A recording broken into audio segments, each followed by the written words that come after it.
और देखिए यहाँ पर मूवमेंट भी आपको हल्का फुल्का नजर आने लगा है। जो चुनाव आयोग के जो बाकी अधिकारी हैं वो आना शुरू हो गए हैं और जैसे ही तमाम अधिकारी ये जो अपनी अपनी सीटों पर बैठेंगे उसके बाद में मुख्य चुनाव आयुक्त राजीव कुमार, उसके साथ में जो सह चुनाव आयुक्त हैं ज्ञानेश कुमार और एस एस संधू, तीनों ही अपनी अपनी कुर्सियों पर बैठेंगे आकर के और चुनावों की तारीखों का ऐलान शुरू होगा। लेकिन इसमें अब जो है कोई दो राय नहीं है कि एक ही चरण में मतदान होगा और उसके बाद में उम्मीद अब यही की जा रही है। चित्रा, मैं फिर से दोहरा रहा हूं कि अब उम्मीद ये की जा रही है कि पहला हफ्ता ही फरवरी के पहले हफ्ते में ही मतदान भी हो जाएगा और मतगणना भी हो जाएगी। ये काफ़ी हद तक अब तस्वीर सामने आने लगी है। और अब देखिए सिर्फ 3 कुर्सियां खाली हैं, बाकी कुर्सियों पर जो तमाम जो चुनाव आयोग के अधिकारी हैं वो बैठ चुके हैं और अब इंतजार हो रहा है मुख्य चुनाव आयुक्त राजीव कुमार, उनके सहयोगी ज्ञानेश कुमार और एस एस संधू का। जैसे ही वो दाखिल होंगे उसके बाद में चुनावों की तारीखों का ऐलान होगा। मनोज, एक बार फिर से अब हमको गेट पर फोकस करना चाहिए, जहां से देखिए फिर से दरवाजा खुला है। अब यहां पर मूवमेंट शुरू हो रहा है और मुख्य चुनाव आयुक्त आपको अगले 1 से 1.5 मिनट के अंदर इसी गेट से अंदर आते हुए नजर आएंगे। और जब चित्रा, हम तो काफी समय से देख रहे हैं कि जब भी चुनाव की प्रेस कॉन्फ्रेंस होती है तो ऐसा नहीं है आते आते चुनावों की तारीखों का ऐलान हो जाता है। उससे पहले तमाम आंकड़े हैं वो दिए जाते हैं। और जिस बात का भी आपने जिक्र किया कि जो चुनाव आयोग के ऊपर विपक्षी दल या जो आरोप लगते हैं उसका जवाब राजीव कुमार शेर व शायरी के अंदाज में देते हैं। तो आज देखना दिलचस्प होगा कि चुनाव आयोग के ऊपर जो आरोप लग रहे हैं कि वोट काटे जा रहे हैं गलत तरीके से, बीजेपी के इशारे पर तमाम तरह के आरोप लग रहे हैं, उनका जवाब कैसे दिया जाता है। क्योंकि फिलहाल अभी ईवीएम को लेकर के तो उतना सवाल नहीं उठा है।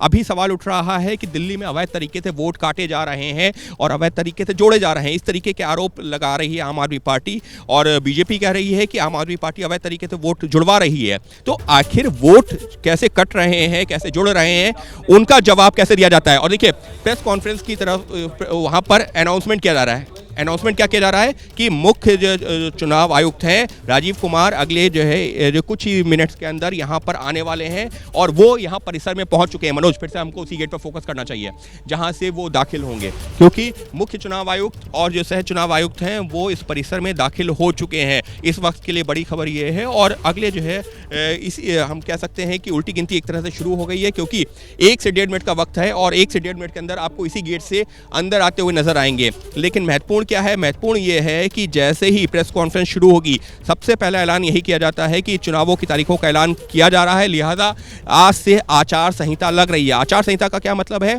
कि अब कोई भी चुनावी घोषणा नहीं हो सकेगी। अब अगर जो कोई भी राजनीतिक दल जो वो अगर तैयारी कर भी रहा था तो अब वो घोषणा नहीं हो सकेगी। और फिलहाल अब जैसे ही चुनाव आचार संहिता लागू होती है उसके बाद में जो प्रशासन है उसका एक बड़ा अमला ऐसा होता है जो चुनाव आयोग के अधीन आ जाता है। लेकिन अब देखिए इस वक्त सभी लोगों की निगाह उसी गेट के ऊपर टिकी हुई है, क्योंकि उसी गेट से मुख्य चुनाव आयुक्त राजीव कुमार, जिनका कार्यकाल 18 फरवरी को खत्म हो रहा है, वो अपने सहयोगी ज्ञानेश कुमार और एस एस संधू के साथ, और ये देखिए फिर मूवमेंट शुरू हुआ है, जो और सहयोगी है वो यहाँ पर आ गए हैं और उन्होंने इशारा कर दिया है कि हाँ मुख्य चुनाव आयुक्त आने वाले हैं।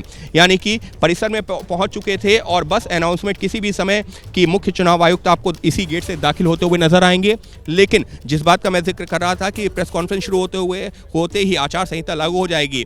हालांकि सबके बीच में, क्योंकि अभी आप बलराम और दीपक से भी बात कर रहे थे, तो मैं ये भी बताना चाहूँगा कि बीजेपी के जो मैनिफेस्टो कमेटी के चेयरमैन है रामवीर सिंह बिधोड़ी, जब मैंने उनसे बातचीत की थी तो फिर उन्होंने कहा था कि वो ये लीजिए राजीव कुमार जो मुख्य चुनाव आयुक्त हैं वो नजर आ गए हैं, उसके साथ में एस एस संधू और ज्ञानेश कुमार वो पहुंच गए हैं विज्ञान भवन के सेंट्रल हॉल में, जहां पर ये होनी प्रेस कॉन्फ्रेंस। बीच वाली कुर्सी पे राजीव कुमार बैठने जा रहे हैं और उनके साथ वाली कुर्सी पर ज्ञानेश कुमार और एस एस संधू, और शुरू हो रही है प्रेस कॉन्फ्रेंस। तो चित्रा, जिस बात का इंतजार था वो शुरू हो रहा है। जी बिल्कुल, ये तस्वीरें सामने हैं विज्ञान भवन से। अंकित गुप्ता हमारे संवाददाता पल पल की जानकारी देते हुए मुख्य चुनाव आयुक्त की ये महत्वपूर्ण प्रेस कॉन्फ्रेंस जिसका सभी दल बेसब्री से इंतजार कर रहे थे। दिल्ली में वैसे तो 70 विधानसभा की सीटें हैं, लेकिन देश भर की निगाह टिकी रहती है। अब राजीव कुमार किस तरह से अपनी बातों की शुरुआत करेंगे, दिल्ली को लेकर वोट काटने की जो बात बार बार आम आदमी पार्टी की ओर से खड़ी की जा रही है उस पर क्या जवाब देते हैं, देखना महत्वपूर्ण रहेगा। माइक टेस्टिंग हो चुकी है,